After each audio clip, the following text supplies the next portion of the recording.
Welcome, everyone, to our All Books Considered book club. I'm Cindy Hahn, and I'm so happy that you're joining us tonight.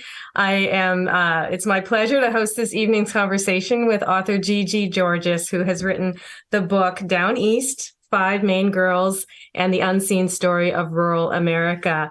We want to say thank you first to our book club sponsors, Bull Moose and Coffee by Design, and also to our bookstore partners, which are Bookstacks, Left Bank Books, Print Bookstore, None Such Books and More, Sherman, Maine Coast Bookshops, DDG Booksellers in Farmington, and also Mockingbird Bookshop. Thank you to you all. This is our last event of the year. All of the previous book clubs can be found at our website. That's mainepublic.org. And don't forget, you can also still send email questions today to fun@mainepublic.org, and I'll try to ask Gigi your question. And let's just turn our conversation to Gigi. She is the author of Downeast, and she has worn many interesting hats. She used to be in politics and policy in New York and DC, and then she moved to rural New England and has written this. This is her debut book.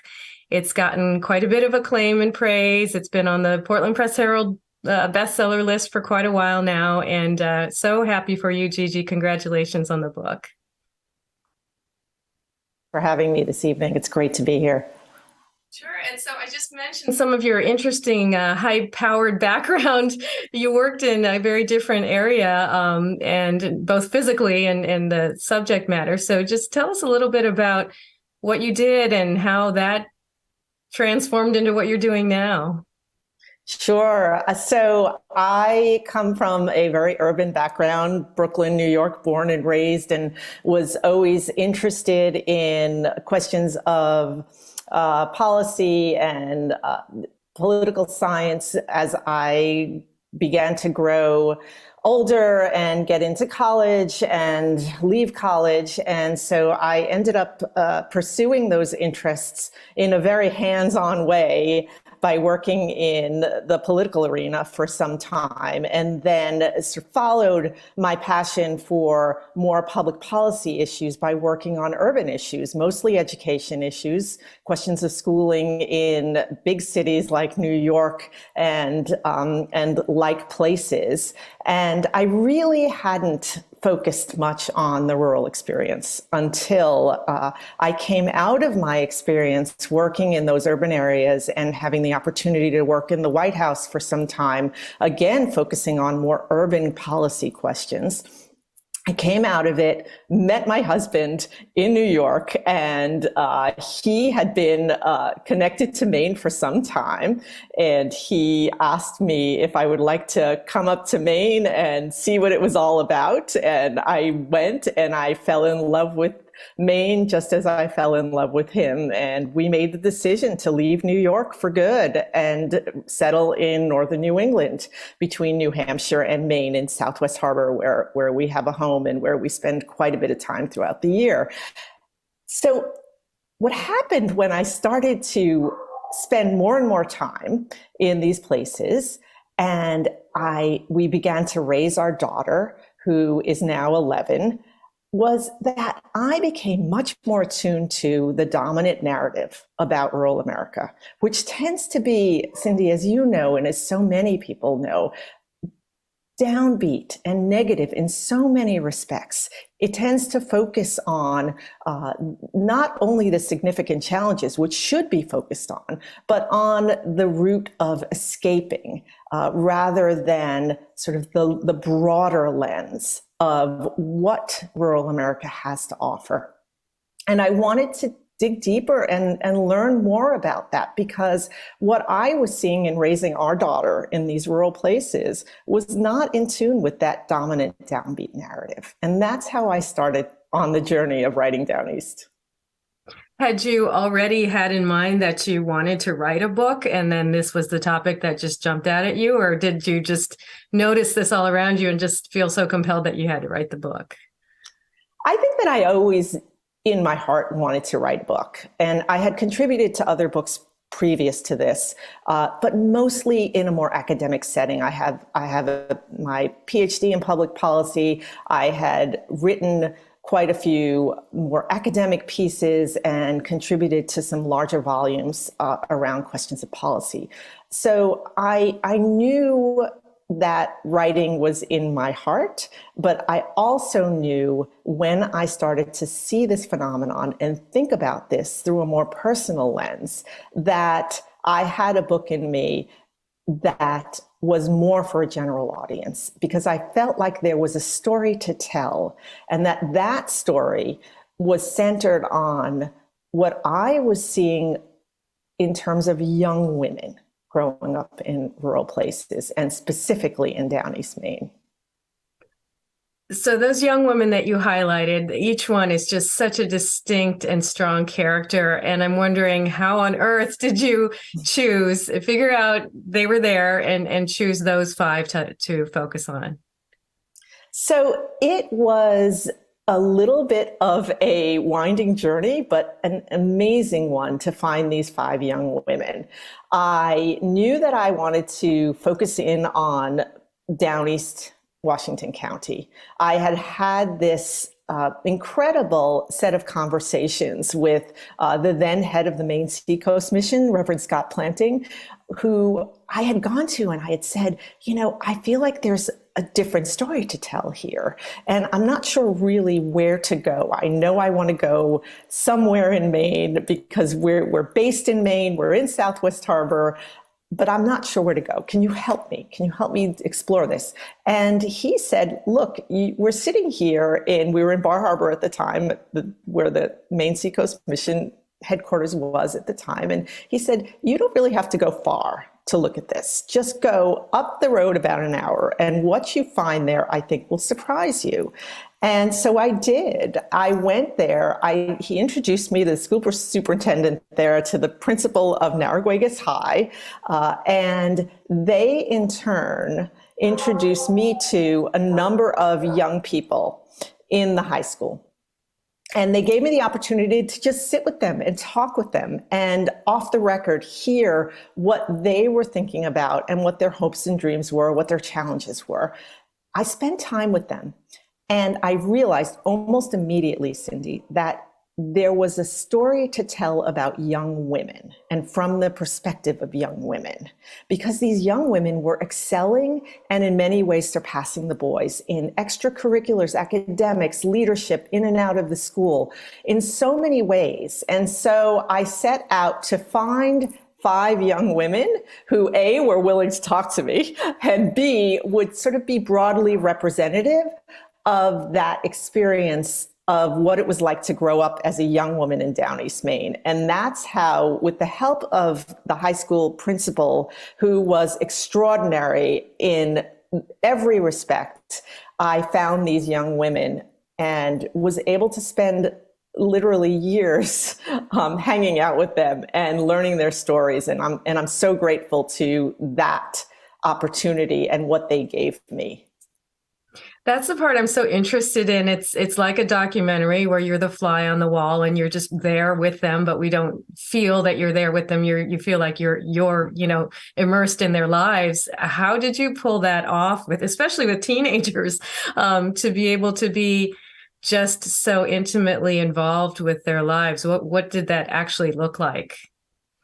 I took a lot of time with them, and I listened. I knew that this would take a tremendous amount of time spent and earning of trust to have the opportunity to really tell their stories. And so the key for me was to say to these young women, look, let's just talk, and to let them lead the conversations, and to let them open up in their own time, in their own way, and to build that trust in a way where they felt like their stories were being told in their voice.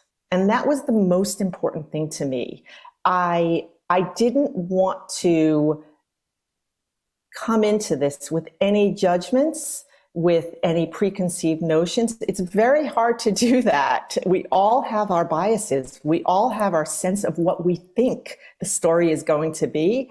And so I trained myself to be as open and as full of just listening and not leading, but being led. And in that way, we developed a sense of trust, each of us. And I think what happened was that in many ways, this book then evolved as a co-creation. And that to me was so important that if I could achieve that, I knew that I would be able to shine a different kind of light on the stories of young people, and specifically young women growing up in rural America. It seems like it would be hard if you were that involved with their lives to not have the urge to help and get involved, but then you would be changing the trajectory, right? I mean, I think reporters run into this, and again, documentary filmmakers run into this issue. But were there times where you just felt like, oh, I want to help you, but you had to stay out of it?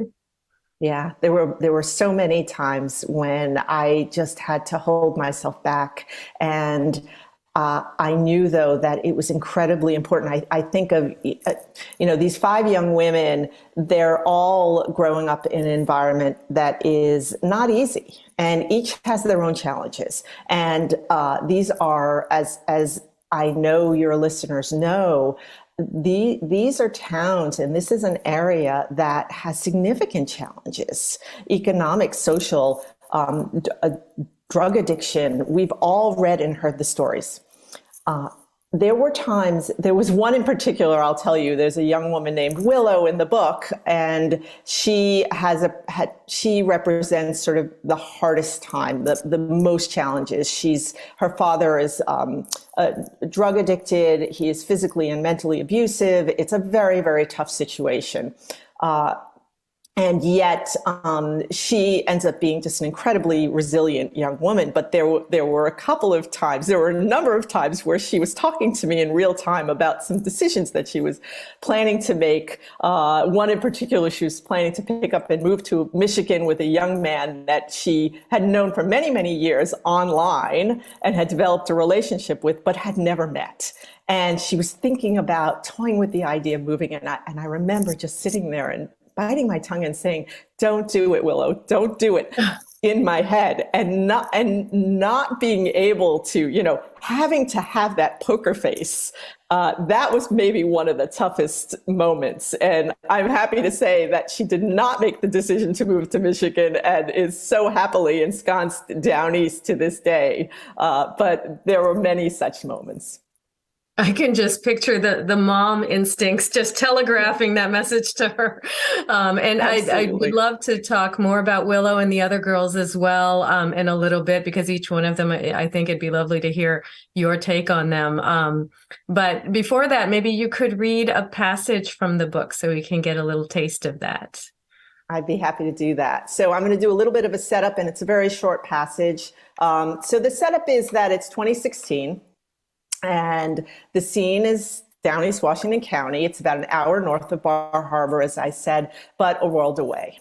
And there's a caravan of about 4,000 local fans who have made their way to the Augusta Civic Center to watch their hometown girls, the Narragansett Lady Knights, in the state's Class C high school basketball championship. And we all know how important these high school basketball games and championships are in Maine. And so these folks all come from towns of just a few hundred people each, and they're isolated and economically challenged. And the girls from Narragansett are serious underdogs, but they pull out this improbable win. And they're led and inspired by their coach, who is a trailblazing lobster fisherman. And in the book, her name is Olivia Marshall. So here's the passage. When the game ended, the roars were deafening, and the night-long celebration began. Every one of Harrington's 950 residents felt as if they had carried home the coveted gold ball. Along with neighbors from the adjoining towns of Addison, Cherryfields, Columbia, Millbridge, they had made the 5-hour round-trip drive to Augusta's Civic Center. They had followed their hometown girls since the season's late November start, from the gym at Narraguagus, where most of them had gone to school years earlier, to Searsport, Baileysville, Jonesport, and other hamlets along the Downeast corridor. As the season chugged along and the girls ground their way toward an 18-2 record, the people here found themselves forgetting, for a couple of hours each week, about where they'd find the money for the unpaid heating bill, or how many times they'd fixed the leaking roof on their aging double wide, about the way the money wasn't coming in so fast once blueberry raking season had come and gone, or why this year's lobster yield wasn't even close to what they needed ever since Donnie had succumbed to the lure of fentanyl, about where they'd go without their neighbors knowing to stock up on food for the long winter that lay ahead. They found themselves forgetting, and they cheered for the squad with an average height of 5'5". They cheered for the multi-talented coach, Olivia Marshall, who gave the girls something to strive for on and off the court. And they cheered for the possibility that this once robust set of communities could beat the odds in other ways. Because if a group of underdog girls could lift themselves up from the valley of the overlooked, surely they could too. That's such a great passage because it's so symbolic of the rest of the book. I feel that sense of community more than anything as being so central to what keeps everybody afloat. Yeah. Yes, and that is central to what I found, Cindy, in the time that I spent there, in the years that I spent there, not only with the 5 young women, but with their families, their mentors, their teachers, their coaches, and with the broader community at large, the church leaders, the folks who, ran the local stores, the restaurant owners, and there aren't that many restaurants, but they all banded together in the face of really tough times. And they were there for each other, and they continue to be there for each other. And what they feel about the place they call home, about Downeast, is not a sense of shame that we so often read about when we read about rural places or a longing to leave. What they, by and large, feel, in spite of so many challenges, is a sense of pride. Pride in their community, an incredible sense of social capital, a sense of sort of rallying together when the chips are down and even when they aren't, and a sense of really being bonded to the nature around them that helps sustain them, to the land and sea that sustains them in their work, in their play, in the way that they commune with each other. And those pieces in particular come together and juxtapose against this notion of being a place that is left behind. It is not a place that's left behind, in spite of some very, very real challenges. And that was one of the things that, in widening the lens on these 5 young women and telling their stories, I wanted to convey this broader piece about community and about resilience and about love of place and rootedness. I know that when I was reading the book, I just was picturing, you have such vivid descriptions of not only the girls and the people around them, but the place itself almost as a character. So I was just, picturing it all in my head, picturing what they look like. But I understand you actually have some photos to share with us where we actually can see some of the people in the book. And I know you changed their names so you can explain all that to us. But let's take a look at some of those images. Great. So this first one is of one of the 5 young women, McKenna, in the book. And I should say that the 5 young women all participated, as I said, very deeply in this. And 3 of them, when the book came out, made the decision. They sort of had the agency to either reveal their names or not reveal their names. And 3 of them immediately said, we're ready to reveal our names. And one of them is right here. Her real name is Lainey Perry. She is an incredible spitfire of a young woman, and she's a lobster fisherman. She always knew she was going to lobster fish from the time she could walk, and she always wanted to captain her own boat, and she did it by the time she was 17 while she was still in high school. And to this day, she is lobster fishing full time. She's also gotten her business degree, and she represents this group of young women, contemporary young women in Maine, who are fishing captains, who are taking the industry by storm and leading the way. And there she is on her boat. And I was her sternman more than once. I wasn't a very good sternman, but she was incredibly patient with me. This is Audrey Barton, who is the star of the basketball team. From the passage I read, the basketball theme runs through this story. And she also revealed her name. She's Kelly Kennedy. She, an extraordinary young woman who comes from generations and generations, who all live on this one road, the Back Bay Road in Millbridge. And she earns this scholarship that's really coveted to Bates. And she goes off, having helped win this championship game in 2016, the Gold Ball. She goes off to Bates, and everyone is so excited and so proud. And she makes the decision after just a short time there. She's playing basketball there. She's doing really well. But she makes the decision after her first year to return home and to go to Maine and to commit herself to the community she comes from. And she goes through this really.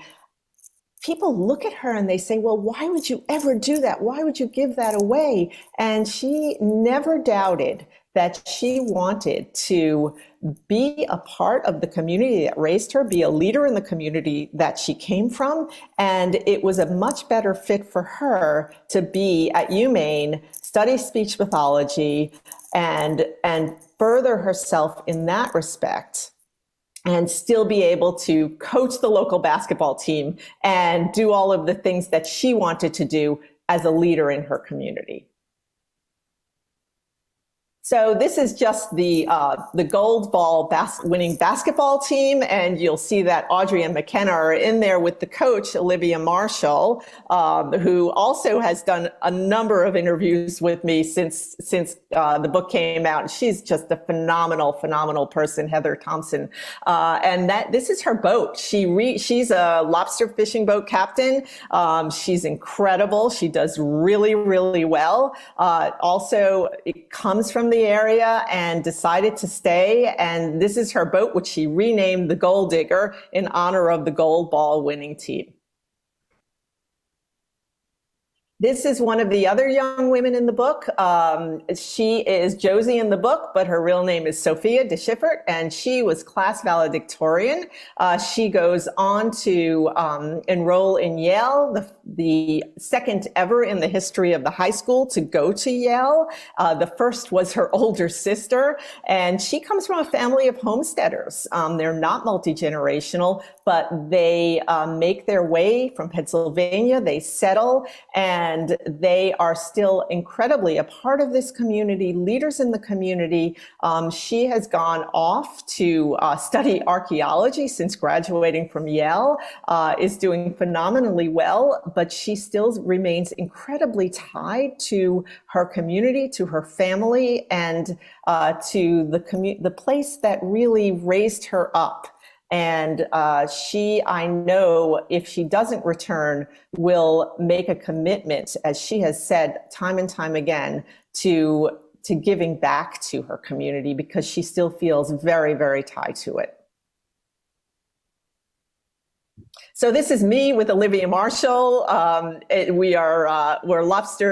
She's taken me on. She and her sister are just these phenomenal lobster fishermen, and they took me out as well as McKenna did a number of times. And by the end of it, I was trying to sort of get the hang of it, but I tell you, I learned how hard that work is. And in spite of the really, really tough, hard work that it is, both Olivia and McKenna and her sister and so many of these women that lobster fish, they said they wouldn't trade it for anything. It is incredibly sustaining to them, and they just love being out on the water, and they love the craft, and they give so much to their communities by being leaders in that way. So finally, it's just a couple of photographs taken by Willow. I mentioned Willow, who really had a tough life. She found this mentor at the high school, the art teacher, who showed her that she had incredible talent as a photographer. And she showed her that she could express herself and work her way through the trauma that she had experienced through the lens of her camera. And she takes these extraordinary pictures, and they serve a dual purpose, both to show her talent and the way in which she really furthered it, and to show the beauty of Downeast, because she takes a lot of these photos of the Downeast, Washington County area. This is one of them. And then the next slide is another. And there in the background is her then fiance, now husband, who is also a Downeaster. And you can see just the incredible beauty of the place. And then there's finally one last slide, which is prominently displayed in Narraguagus High's main hallway. And it struck me the first time I went there, and I spent a lot of time in those years in those hallways. Staying isn't settling. And underneath this sign are photographs and blurbs of all of the young people who have graduated from Narraguagus and either gone on to do things outside of the area and come back, or stayed and made a life for themselves and built a career and a life there. And it's an important message that this is a pathway that is acceptable, and not only acceptable, but should be nurtured. It's such a treat to see those images. I'm happy because the young women look kind of like what I pictured, not necessarily exact physically, but their essence. You know, you conveyed their essence in your descriptions of them. And so it's so great to see them, but also to see you on the lobster boat. That must have been both hard and educational. I hope you got some lobster. It's true. They made it fun, and they were overly generous with the lobsters that they gave me, because I certainly didn't earn all those lobsters, but it was great fun. You had some feasts after that, I'm sure. Yeah, exactly. What that points to, what you talked about, I'd love to talk about some of the other young women as well, because at least you gave us a hint of what some of them are doing, but that again, that rootedness comes through so much in the book of these young women, where you're assuming, you know, especially the ones who go off to college and, you know, doing really interesting things. You just assume they're just eager to take off and not come back. But it's really, I feel like that was the thing that stuck with me from the book, was just how it's genuine. They really are connected to their communities, and it gives them their identity. Is that what you felt? It does. And I think that what's really interesting about these young women is that they represent something broader in terms of young women in rural places. And that is that so many of these young women hold the hope for the future in their hands in these communities. And they recognize that. And what's really fascinating about their journeys is the way in which they have tremendous respect for the past and the traditions and the families that they come from. At the same time, though, they're bridgers.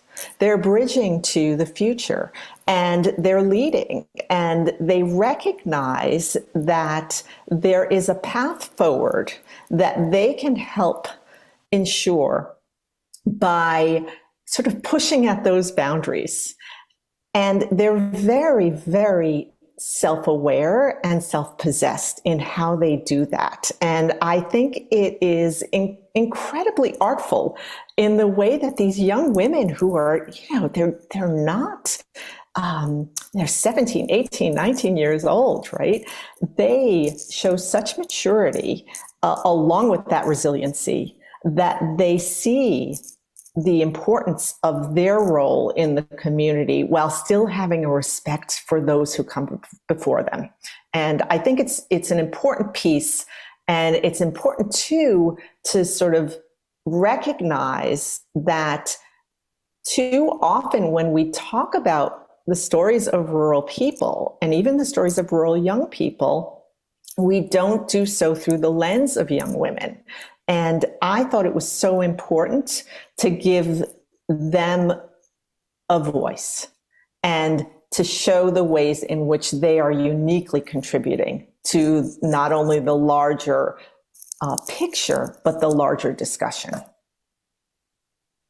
We have an email from Jim who would like to know, is it true that only 20% of Americans now live in rural America instead of the 80% that it was until the beginning of the 20th century? And I don't know if in your reporting you ran across that downward trend of rural population. It's so interesting. I have to tell you that it has been a downward trend historically, but just today, there was a study that came out of the University of New Hampshire, and it revealed that for the first time in a decade, the number of folks in rural places has actually gone up as opposed to going down. And we know why that is. There's been a significant migration from the time of COVID, of folks moving from metropolitan areas to non-metropolitan areas. And for the first time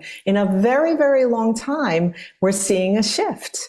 And so the answer is yes, Jim, and it's a great question, right? There has been for a long time that downward piece, and there still are more deaths than births in rural places. But what we're seeing is when you overlay the migration piece of just the recent years around the shadow of COVID, there has been a shift. Now, whether or not that stays remains to be seen.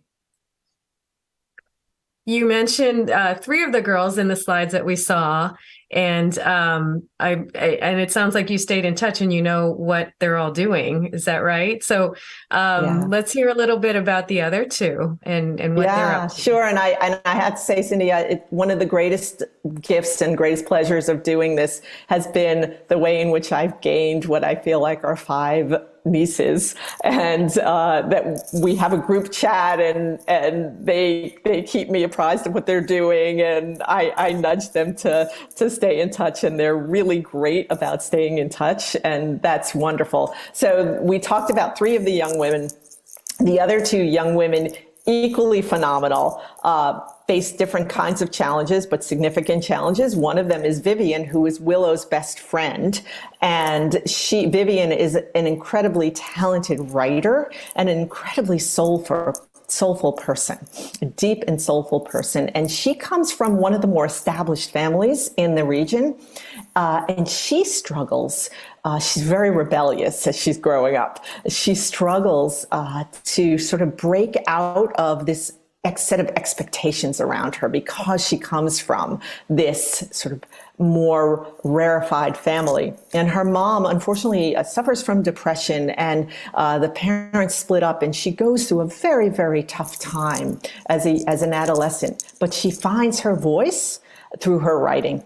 And again, she is mentored by the English teacher and the art teacher, who are these amazing characters and show you the value of mentorship in places like Downeast, Washington County, and the way in which they help open her world up and open her to expressing herself and finding her way through that expression. And so that is Vivian. And she ends up actually moving to an even more remote part of Maine. And so she leaves Downeast, but she doesn't really leave the soul of what it means to live in a rural place. She finds something else. And she is actually very, very happily married and actually is a nurse at this point. And then finally, we have, we've gone through these other 4 young women, and we've done Audrey, we've talked about Vivian, we've talked about Willow, we've talked about McKenna, and we've talked about Josie. We've actually talked about all 5 of them, Cindy. I thought we had. That's right. So, you got through them all. So we've got them all. We've got them all. Yeah. Each one of them really, they pull on your heartstrings. And I'm curious too. Well, actually, let me ask a question from a reader, from a listener, and then I'll ask you more questions. I have so many questions. But this email came in. What would you say to these young women to invite them to share with you? Was it hard to get these relationships started? And you talked about that a little bit, but maybe elaborate on that. And yeah, what that was like. With each of them, I sat down and I said, listen, I'd just love to hear about anything you want to talk about your experience growing up down east. And just, I'm here to listen. And again, I didn't really, it was really interesting because what I found was, I think that a lot of people have these preconceived notions that folks in sort of small communities, and particularly in Maine, that they're not going to open up, that someone's going to come from outside and they're sort of going to shut them out. And I found quite the opposite. I found from the very start that these young women, and so many in the community, were willing to tell their stories. They were willing to talk. I talk about, I read from the passage and a passage in the book, and in there I talk about this notion of them being from the Valley of the Overlooked. And one of the things that I found over and over again, and even after writing the book, and after the book was published, was so many folks from the community came up to me and said, thank you for writing this, because we do feel overlooked. We do feel unseen and unheard. And I think that it wasn't anything magic. It was just being willing to say, I want to hear your story, and I want to be a vessel to tell your story in as objective a way as possible. And that, I think, enabled me to hear more than I might have otherwise heard had I gone in and said, hey, I've got an idea of what this is all about, and help me tell that story. And I think too often folks feel like that's what outsiders are about, and that wasn't what I was about. And I didn't want to tell that story. I wanted the story to unfold in their voice and from their hearts. Yeah, it's interesting. I was wondering if they thought, oh, who's this city slicker coming in, right? I'm sure there were some who did, but I really tried to disabuse them of that. And folks were, folks were so generous. They were so generous of their time, and they showed what I saw within their own community, which was that they don't have much, right? But in material wealth. But they are so wealthy and so rich in other ways, and particularly in the ways that they give of themselves to folks in the community, and frankly, the way they gave to me in terms of their openness and their honesty. And that is just extraordinary. And I think that really needs to be shouted from the rooftops, that this is very much a part of small town America. And it's certainly very much a part of what I saw and experienced in Downeast, Washington County. So when the book finally came out and they got to see what you wrote in there, did you ever get any like, oh, I wish you hadn't put that part in there? Or what was the reaction you got from people? So the girls all had, before the book came out, before the book was put to bed, I shared with each of them their full sections. And so they had an opportunity, because I wanted this to be, in many, as I said, a co-creation. They had the opportunity to come back to me before it was put to bed and tell me if there was anything they were uncomfortable with, if there was anything that was obviously factually correct, but beyond that, if there was anything that they really didn't want to be revealed. And that if there was, we would have a conversation, we would figure it out, that I would not have a situation where they were uncomfortable. And Cindy, I was so gratified that none of them, there was not a single instance where any of them came back and said, I'm uncomfortable with this. In fact, there was not a single factual correction, except for one where I think Audrea was 13 rather than 14 or something like that. And I'm very, very proud of that. But I really think it's a testament to the time we spent together and the way in which I checked and rechecked as we went along, as I did the reporting, to make sure that the story I was telling was not my story, but their story. We have an email from Carolyn who writes, the personal narratives of the young women provided a context that created keen interest in the reader in the hard academic data about rural Maine communities and prospects for the future. Thank you. So your message got through there. Thank you for that. I really appreciate it. So will you tell us, are you working on another book, either about rural Maine or about something completely different, or what's next for you? So I've been doing a lot of thinking and some research in recent months that is somewhat tied to, or somewhat an extension of Downeast, but is not set in Downeast, Maine. And that is, I write about this a little bit in the afterword, about this idea that we're a nation that cherishes its mobility. And yet we went through this shadow of COVID, right? That we all experienced this COVID era, where I think we had a lot of changes around not only migration, as we saw in this UNH study, but also in our sense of what it means to be rooted, the value of rootedness, and what it means to be at home. And so what I've been working on is in the same vein of these intimate portraits that I did in Downeast, where I report deeply, is reporting deeply around these ideas of rootedness and sense of place and sense of home in the aftermath of what we all experienced in these COVID years. And I guess I'll stop with that, but that is sort of the conceptual framework of what I've been working on these past months. Great. We have squeeze in a couple more emails, and I had a feeling this question was coming. Do you have any insights on ways that could be successful to reach the young men in Washington County? That's another book there, right? It is another book. And, it's interesting because when I was first doing the book tour around Downeast, I would get this question about, well, what will you work on next? And what I would always say was that I often get sort of the urging or the prompt to write a book about the young men. And I do think there is a really worthy book, and that there's also been a lot written about this, even more broadly than in the main question, about what's going on with the boys. And it is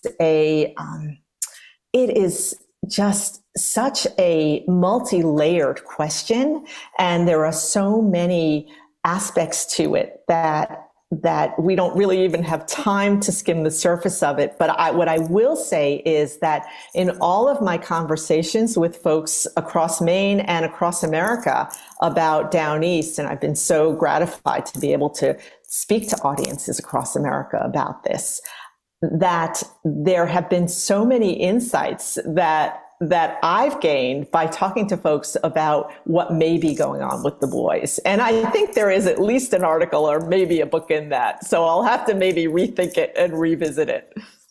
That's your assignment. Yes. Here's another question. This is an email from Kristen, and she says, just wondering if it was difficult to deal with the dissonance between these five girls' lives and Gigi's more privileged existence in Southwest Harbor. While only an hour driving distance away from these girls' communities, it seems like a world away. And there's a second part to this question. What lessons has she taken from their lives and perhaps imparted to her 11-year-old daughter? Yeah. So it was very, very much top of mind being in Southwest Harbor. And as I said, it's an hour away and a world away. I talk about the busloads and billionaires that flock to Acadia and the way in which Downeast, Washington County is just so close, and yet it is so geographically isolated and people don't go there, right? And so I was acutely aware of that. And in fact, it was one of the driving reasons for writing this book that while I came from a much more humble background, an immigrant background, I recognized immediately, of course, how this is just incredible dichotomy and dissonance, as the writer says. And that I wanted to expose. I thought it was critical to expose it. And one of the things that I've learned in speaking to audiences down east, and I've spoken to audiences both in Acadia and in Downeast, Washington County, is that so many folks in Acadia who come from this place of privilege, right, summer residents, have come to me and said, how did I never know about this place? And, and it really is something. I will say on the second question, so many lessons that I now continue to weave into how I'm raising my daughter, who, as I said, is now 11. And the biggest of those is the way in which these young women have shown such strength and such a sense of agency in the face of tremendous challenges. And I always say that if my daughter shows half of what these young women have shown in what they've gone through and how they've come out the other side, then I will be just a very, very happy mom. And I try to keep those lessons and their voices in my head as I parent every day, because it is perhaps the greatest gift that I've received from them. Well, so inspiring. Thank you so much, Gigi. Thank you for sharing these girls' stories with the world and for writing such a moving and powerful book and for talking with us tonight. It's been a treat to hear from you. Thank you, Cindy. Thank you so much. And it's just been such a joy for me to speak with you this evening. Thank you. And thank you to our sponsors, Bull Moose and Coffee by Design. This wraps up our book club for 2022, but we will continue in 2023. And the first event is slated for early March. We are hoping that if you have suggestions for books, that you'll let us know. You can email any suggestions to us at fun@mainepublic.org. So we hope to hear from you. We hope you'll join us next year. And thank you so much for tuning into the All Books Considered Book Club. Happy